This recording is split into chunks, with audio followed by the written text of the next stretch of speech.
Hey everybody, I've been kicking this idea around for a while and I figure now, New Year, this is good a time as any to just throw it out there and see what people think. The idea that I've been thinking, and that I've been thinking for a while, as I've been going and playing paintball, mostly Recball, and watching how all the players play against each other and interact with each other and how the different skill levels interact, what I've concluded over many years is that if you are an experienced player, if you have a few years of play under your belt and you have your own gear and you know what you're doing, and you're playing mixed Recball with some new players, some older players, some experienced players, some younger players, you should be playing pump. That's really what it comes down to. You should be technologically limiting yourself significantly when you're playing in a mixed group if you have some degree of experience. Now, this is somewhat of an involved argument, so I'm going to go through the premises and the conclusions, and we'll go from there.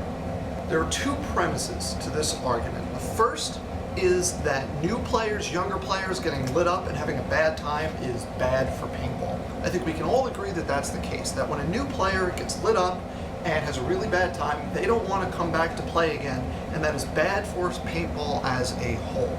We need new players to come out and have a good time because that's where the player base comes from. Very few players actually end up being your many times a year regulars. The vast majority of paintball players only play a couple of times a year, if that. Most of them rent. Many of them have a simple mech.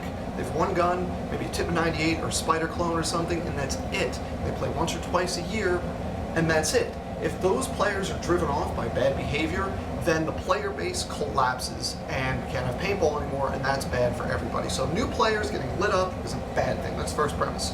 The second premise, which I think is maybe going to be a little bit more controversial, is that in general, most players are not going to play below the maximum legal capabilities of their equipment.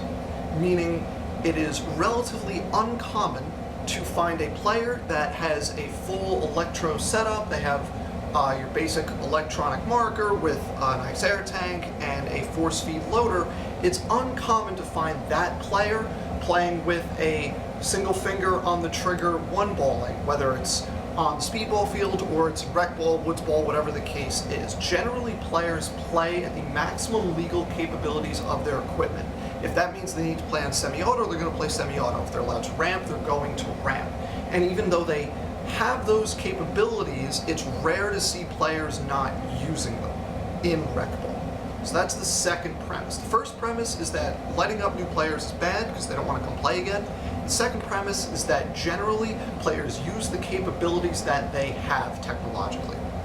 So given those two premises, if we are in a situation where you are an experienced player, meaning you have a few years of experience under your belt, I'm not talking like you've played a handful of times and now you own a Tipman, so now you're an experienced player. You are to some degree, but that's not the kind of player I'm talking about. I'm talking about the kind of player that's been playing for at least a couple of years. They've gone through a few markers. They have a setup that is theirs. Usually at that point it's going to be an electronic marker of some kind. If you're an experienced player, I think we all know what I'm talking about, that has an electronic marker, full setup, that kind of thing, and you are playing in a mixed group, meaning you're playing Recball on the weekends with some new players, some experienced players, some of the players might be younger. If you're playing with that kind of group and the field doesn't split up the inexperienced players from the experienced players, some fields will have like a rental-only group and then everybody else, or the newer players, the old players, the mech versus the electro groups, that kind of thing. If the field doesn't do that, if everyone's all together and you're experienced, you should be playing pump. Those are the conditions, right? You have your own gear, you have a lot of experience, and you're in a mixed group with Recball. Given the premises and those conditions, you should be playing pump. You should limit yourself technologically in some way. And look, I'm not even going to go so far as to say everyone should go out and get a pump and only use that forever in Recball. That would be great, I think everybody should do that, but I'm not going to even say that that's the case. What should be done, I think, for the players that meet these conditions, playing for a while, playing in mixed groups, that kind of thing, is you should be taking a step down technologically. That could mean pump, pistol, mag fed, limited paint, play hopper ball, don't carry a pod pack, just play with what's in your loader. Play with a gravity hopper, an old VL200, instead of some kind of force feed loader. Anything like that to bring the technological advantage down a notch would be good.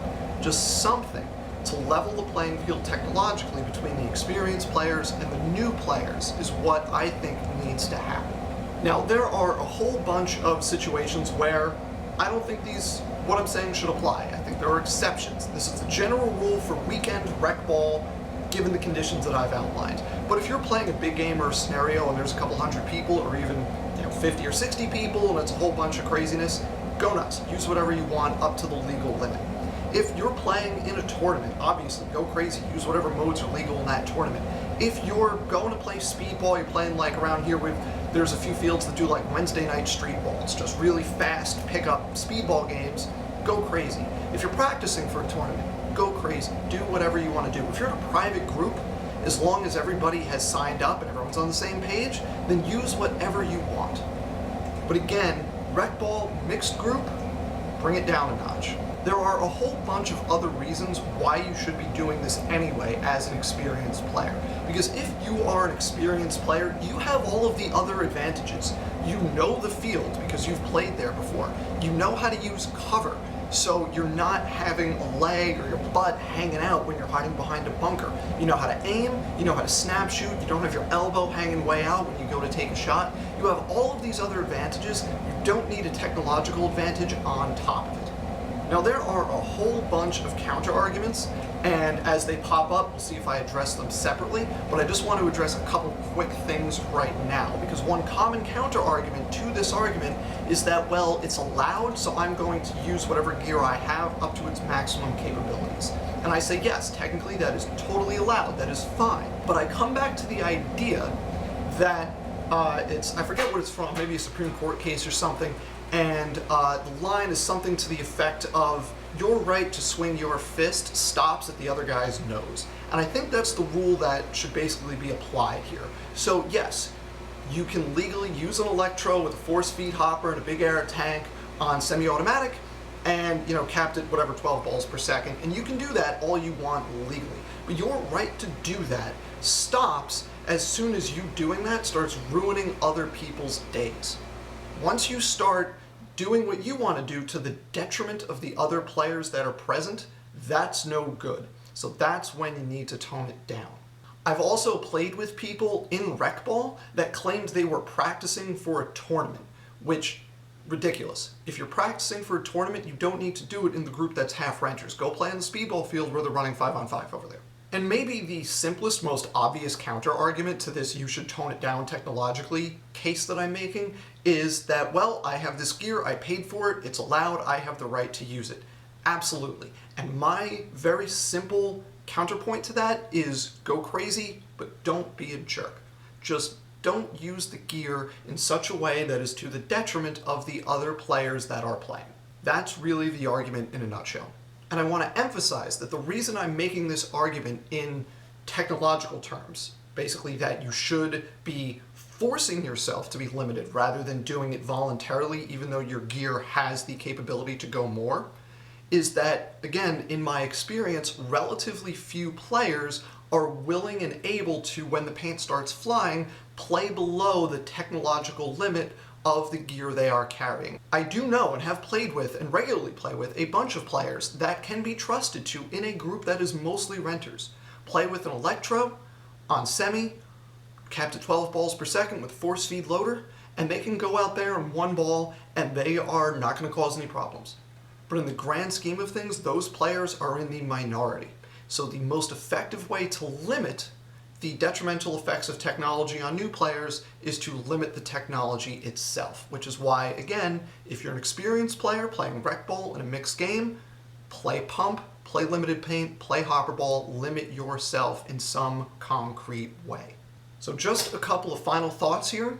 One, I am not calling for any fields to ban Electros or anything like that. There are a few fields that I know of that, for instance, don't allow force feed or agitated hoppers. You have to play with an old shake and bake hopper, which I think is great. I think that's a great way to limit the playing field with all of the different levels of players that you're going to get on a given day. But I'm not saying fields should necessarily do that. A lot of fields wouldn't be viable, for instance, if they did that. There might be a lot of backlash, then people don't play there.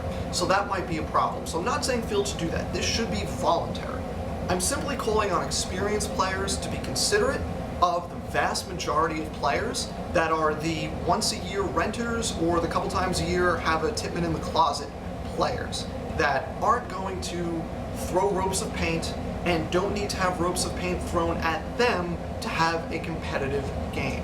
And again, final thing is that the easiest, simplest, most reliable way to make sure that experienced players are not ruining the day of newer players is to use equipment that prevents them from playing in an abusive way. If you are playing pump, it's really hard to overshoot somebody. You really can't ruin someone's day like that. It's really hard to do. If you're playing electro, you can do it even if you're not intending to. So that's the argument. If you're an experienced player and you play mixed Recball games, I'm calling on you to play pump. Take it down a notch technologically, challenge yourself, and make sure everybody's having a good time rather than just the experienced players. Thanks for watching. See you next time.